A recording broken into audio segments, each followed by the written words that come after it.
Nongeye kubasuhuza kandi bifuriza kugubwa neza mwebwe mwese mukomeza kutwereka ko mubana natwe munsi kundi ndizera neza ko mwese mukomeza kugenda mugubwa neza. Perezida wa Repubulika y'u Rwanda Paul Kagame akaba yasabye umuhungu wa Rwigema gutaha mu rugo akima amatwi abaturanyi bateranya imiryango.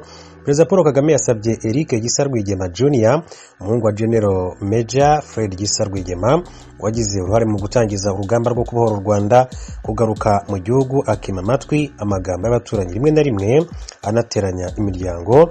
Ibi Perezida Paul Kagame yabigarutseho mu ijambo yavugiye mu bukwe bwa Teta Gisa Rwigema, umukobwa wa Fred Gisa Rwigema akaba na mushiki wa Gisa Rwigema washakanye na Mavi Manzi, umuhungu wa Rwigema nyiri Radio Flash mu bukwe bwabereye i Kigali. Aba bana bombi rero Fred Rwigema akaba rero yabyaranye na Janet Rwigema bashakanye ku itariki ya 20 Kamena mwaka wa 1987. Kuwa gatandatu tariki ya gatandatu Ugushyingo 2021 nibwo habaye ubukwe bw'uyu mukobwa Rwigema. Ubukwe bwitabiriwe n'imiryango ndetse n'inshuti za Fred Rwigema zirimo na Perezida Paul Kagame bakuranye ndetse kandi bagafatanya no mu rugamba rwo kubohora Uganda mbere yo kwerekeza amaso ku gukiza u Rwanda ingoma y'igitugu ya Habyarimana Juvenal. Mu ijambo rye Perezida Paul Kagame yagarutse ku buzima yabanyemo na Rwigema mu Bwana ubwo bose bari impunzi muri Uganda bafite munsi y'imyaka igera ku 10. Yavuze ko na Rwigema bagiye babana mu bice bitandukanye bya Uganda birimo Nshungerezi na Toro. Ubwo bari bafite imyaka 8 ngo bakundaga guhurira mu rugo rw'umuturanyi wabo nawe wari umunyarwanda bagiye kumva amateka y'igihugu cyabo arimo n'ibitero byamenyekanye nk'iby'inyenzi. Yavuze ko biri mu byababereye isoko gutangiza urugamba rwatumye abanyarwanda bari bahejejwe hanze y'igihugu bataha. Ashingiye kuri uyu mubano yari afitanye na Rwigema, Perezida Paul Kagame yavuze ko afata Teta Gisa Rwigema nk'umwana we. Ati Teta ni nk'umwana wacu, ati nk'uko dufite abandi akaba umwana wacu kubera ko ari umwana wa Gisa na Janet ndetse kandi akaba ari umwuzukuru wa Kimonyo n'umubyeyi wundi uri hano. Ati dufitanye amateka rero maremare cyane n'iyo miryango mvuze. Anastase Kimonyo wagarutsweho na Perezida Kagame nise wa Rwigema akaba umwe mu batutsi batotejwe baranafungwa byaje no gutuma yimurira umuryango we muri Uganda. Perezida Paul Kagame yakomeje avuga ko bitewe n'aya mateka imiryango ifitanye atewe ishema no kuba yabashije gutaha ubukwe bwa Teta. Yamutumye rero kuri musaza we nubwo ubu bukwe bwari bwahurije hamwe inshuti n'abagize umuryango wa Fred Rwigema ntibwigeze bugaragaramo uyu muhungu we w'imfura. Kuba rero atahagaragaye ni ibintu byanagarutsweho na Perezida Paul Kagame wasabye mushiki we n'umubyeyi we kumubwira ko akwiriye gutaha akaba mu gihugu se n'abandi baharaniye gutahukamo. Agize ati Teta ndagutuma, ati ndi butume na Janet no umugore wa Rwigema ndetse ndi butume na nyogokuru. Ati hano ntabwo nabonye umuhungu wa Gisa, ati ngira ngo ntabwo yashoboye gutaha ubukwe. Ati mumbwirire ko yari akwiye kuba ari hano, akwiye kuba ari mu gihugu se n'abandi twese twaharaniye tukaba twarakibonye. Ati mumpera ubutumwa, sinshaka ko umuhungu wa Fred Gisa yaba hanze cyangwa se yaba impunzi.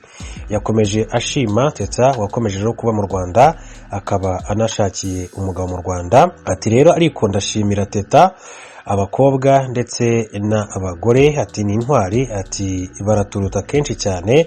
Ati we yagumye hano anahashakiye n'urugo, ati yagenze hirya ariga arataha. Janet ntabwo rero ati nifuza ko umuhungu wa Gisa yaba hanze, ati keretse ariko yabihisemo hari impamvu runaka atareka akwiye kuba mu Rwanda cyangwa se akagira uburenganzira bwo kujya agenda akagaruka ntazashake ubuhungiro hanze. Ibyo ni byo Perezida Paul Kagame yakomeje kugenda agarukaho muri ubukwe rero yari yatashye. Kini Perezida Paul Kagame yagaragaje nk'ikidakwiye ni ukuba uyu muhungu wa Rwigema yagera mu gihugu cy'abaturanyi ariko agasubira aho aba hanze y'umugabane wa Afurika atageze mu gihugu cy'u Rwanda. Nubwo Perezida Paul Kagame atigeze yerura ngo avuge aba baturanyi mu izina, yumvikanaga ko yagarukaga cyane kuri Uganda. Perezida Paul Kagame akaba yakomeje avuga ko ntawe mu muryango we cyangwa se uwa Rwigema yakwifuriza gusigwa icyasha n'aba baturanyi. Ati nta nubwo akwiriye kuza ngo agarukire mu baturanyi agasubirayo atageze mu Rwanda, ntabwo ari byo. ntabwo bikwiriye ngo aze agarukire mu baturanyi asubireyo. Ndabivugira ko mu baturanyi bivanze cyane mu mibereho yacu ati mu gihugu cyacu no mu buzima bwacu kugeza uyu munsi. Ntabwo numva rero ko akwiriye kugira uwo basiga ibara ribi muri twebwe, cyane cyane simbyifuza ati haba ku muryango wanjye ndetse no ku muryango wa Gisa. Aha rero icyasha Perezida Paul Kagame yavugaga ni imigambi mibisha ubutegetsi bwa Uganda bumaze iminsi bugaragaza ku Rwanda, ndetse kandi bugashaka no kwinjizamo bamwe mu banyarwanda barimo n'abagize uruhare mu kurubohora cyangwa se babaye mu nzego z'ubuyobozi zabwo zitandukanye. No kuri Rwigema mu bihe bitandukanye Uganda yagiye icura ibinyoma bigamije kuyobya ndetse no kugumura umuryango n'inshuti ze. Tariki ya 5 Nzeri 2021 ikinyamakuru The Monitor cyo muri Uganda cyanditse inkuru ifite umutwe ugira uti abayobozi bacu barihe. Muri iyi nkuru umwanditsi Philippe Matongo akomoza ku izina rya General Fred Rwigema. Matongo yavuze ko urupfu rwa Rwigema rwatewe n'umwe mu bayobozi b'ingabo bari bamwungirije, bivugwa ko rero yakuye intwaro ye mu mufuka ubundi akarasa Rwigema mu mutwe, ari nabwo rero yitabaga Imana.